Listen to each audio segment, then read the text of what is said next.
what I think. Reparations is not an idea that I invented. It's a very controversial idea, and people have a lot to say about it. And what we're gonna do is we're gonna let y'all hear some of what these folks have to say about black folks. You got black people and everybody else seems to have something to say about these reparations. They don't want to see us be whole. They don't want to get us back to where we would have been. They don't want to compensate us for what they've done. But let's go ahead and take a look at some of the commentary. Let's look at what the people have. This is a fella, I'm sure all y'all know him. Let's do today of doing it on their own. That's why they fight for reparations and affirmative action, and they try to take for the white man. Black people. You hear that? We trying to take what the white man. Okay.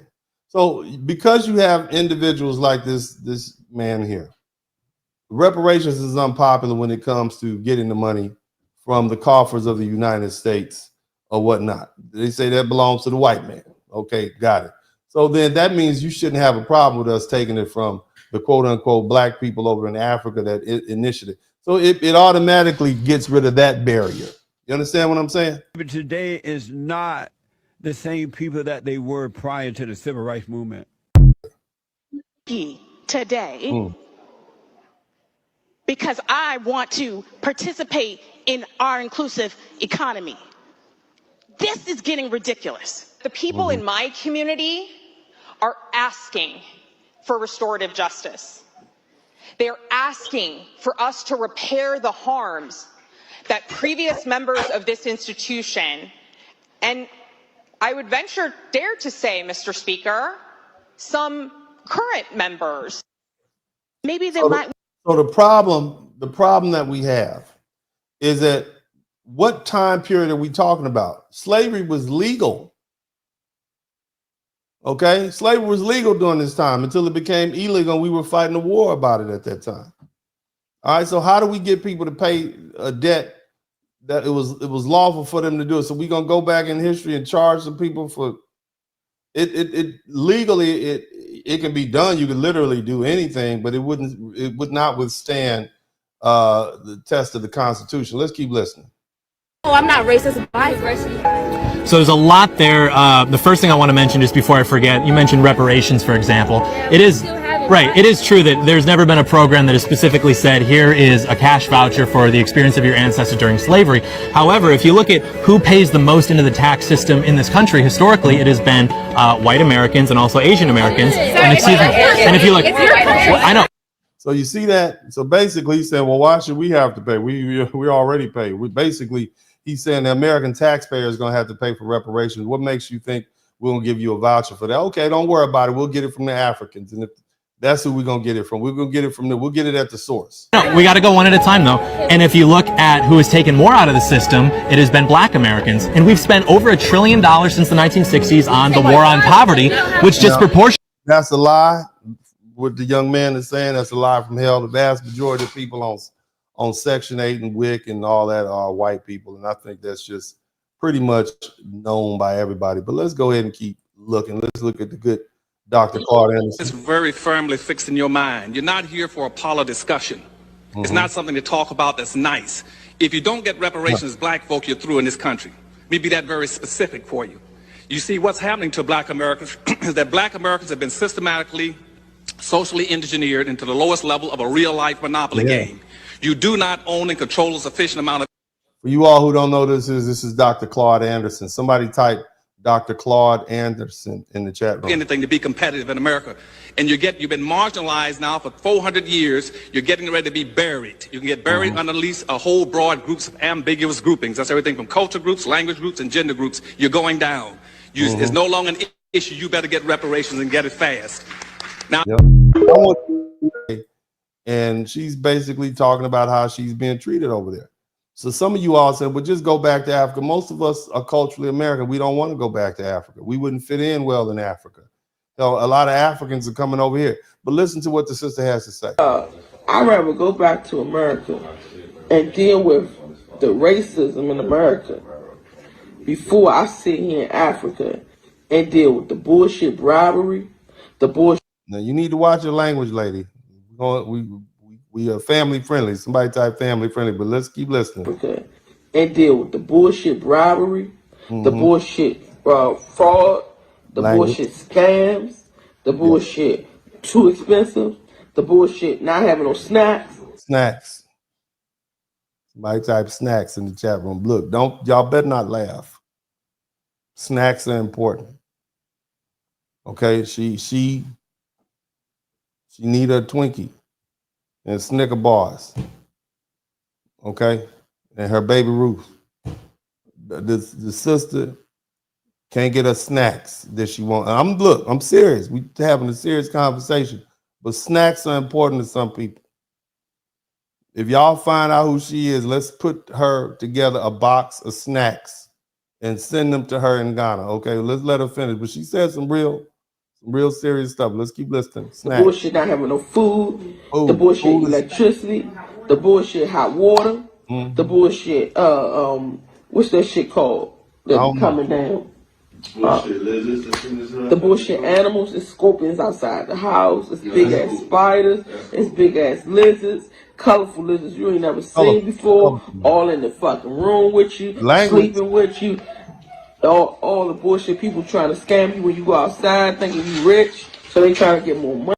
So they try to scam you because they know you're a foundational Black American. That's what that's your treatment that you're gonna get in Africa. Most of y'all don't want to go back. Let's just keep it. If you don't want to go back. Y'all, I'm really trying to wrap my head. She trying to tell you this ain't the place for you. Shout out to LTD. Big shout out to LTD. I'm gonna read all my super chats later on, but I wanted to get through this. Let's keep now. We got a lot of folks saying Democrats in Oregon just issued House Bill 2995. This bill would create a task force to determine reparations for Black Americans in Oregon. This task force is charged. Now I want to know what Caribbean island his family is from. Y'all keep listening, or what African country his people are from. Let's keep listening. With studying and developing proposals for both financial and non-financial reparations for Oregonians of African American descent. Additionally, it aims to devise methods for educating the public about its findings and to recommend appropriate remedies based on these findings. The task force will comprise of 15 members appointed by the President of the Senate, the Speaker of the House of Representatives, and the Governor. Its duties include identifying governmental actions that have caused harm to African American Oregonians in areas such as enslavement, racial terror, political disenfranchisement, housing segregation, education inequality, environmental racism, and the wealth gap. So as of today, this has not been passed. It's currently under consideration. Click that follow button to stay up to date. Let's keep listening. Let's keep listening. So this is a subject that a lot of people are dealing with. All right. Shout out to Shara. Thank you. Reparations to African Americans, but the president who replaced Lincoln didn't pay them out. And let's not forget that after slavery. So we were owed reparations, but the president who came after Lincoln was assassinated, he opted. Said, "Nah, we're not gonna do it." Okay.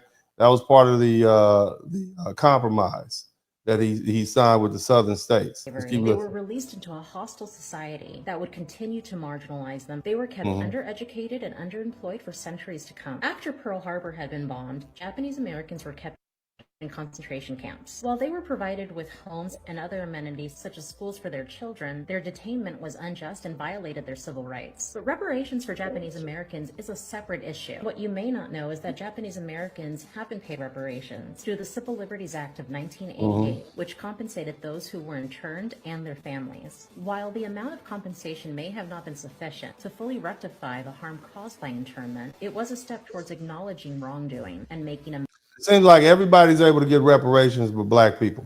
Notice that Germany has to pay the Jewish people Black reparations, but we're not trying to get reparations from those African countries. Why is it the foundational Black Americans don't have the stomach for that? The Germans have to pay Jewish people reparations, okay, for what they did. But why is it that we don't want reparations from these African? I'm gonna talk about it. We got a long night tonight. Y'all better get your little pamphlets ready. We gonna be doing some work.